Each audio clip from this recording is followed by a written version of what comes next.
என்ன என்று கிளாடியா மௌனமாக கேட்டாள். நான் திரும்பி வருவேன், நான் கோடிகளாக இருப்பேன். அதுவே கற்பனை போல் இல்லையா?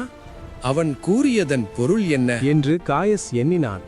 தன்னால் அறியாமலேயே அந்த கொழுத்த மனிதன் அவன் மீது ஒரு மயக்கத்தை பின்னியிருந்தான். இப்போது அவன் சொன்னதன் அர்த்தம் என்ன இளமையா? உங்களுக்கு தெரிந்த அளவுக்கு எனக்கும் அதைவிட தெரியாது.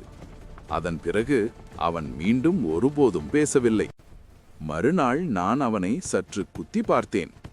ஆனால் அவன் ஒரு வார்த்தையும் பேசவில்லை. அந்த இரத்தம் நிரம்பிய கண்களால் என்னை நோக்கி பார்த்தான். என்னை கொல்ல முடியும் போல. ஆனால் வேறு எதையும் கொல்ல அவனிடம் சக்தி இல்லை.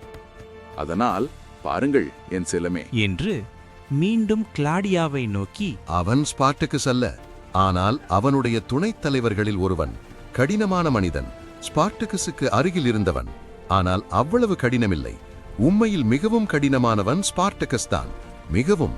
இந்த பெருஞ்சாலையில் நீங்கள் அவனை சந்திக்க விரும்ப மாட்டீர்கள்.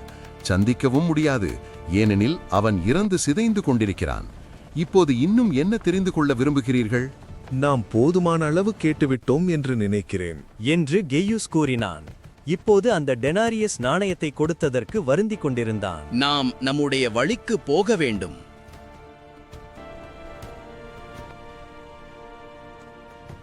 அந்த நாட்களில் ரோம் உலகின் எல்லா மூலைகளுக்கும் தனது இரத்தத்தை சாலைகள் வழியாக அனுப்பும் ஒரு இதயத்தைப் போல இருந்தது.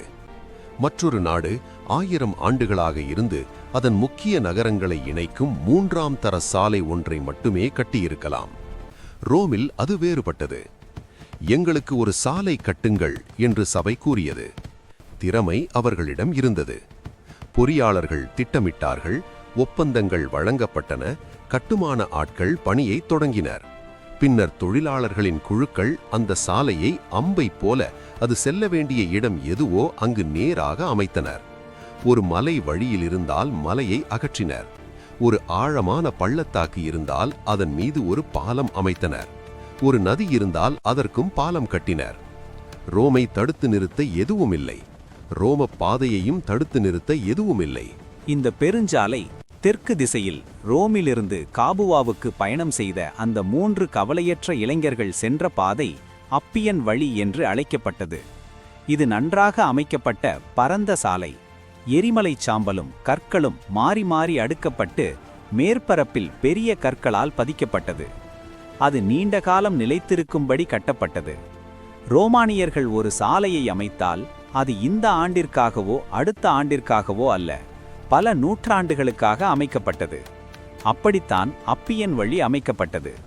அது மனித முன்னேற்றத்தின் ஒரு குறியீடாகவும் ரோமின் உற்பத்தி திறனாகவும் ரோம மக்கள் கொண்டிருந்த ஒழுங்கமைக்கும் நிலைத்த திறனாகவும் இருந்தது.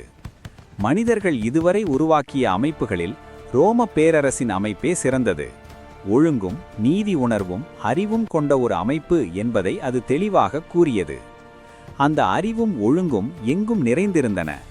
ஆனால் அந்த சாலையில் பயணம் செய்த மக்கள் அதை அவ்வளவு இயல்பாக எடுத்துக்கொண்டதால் அது அவர்களின் மனதில் பெரிதாக பதியவே இல்லை.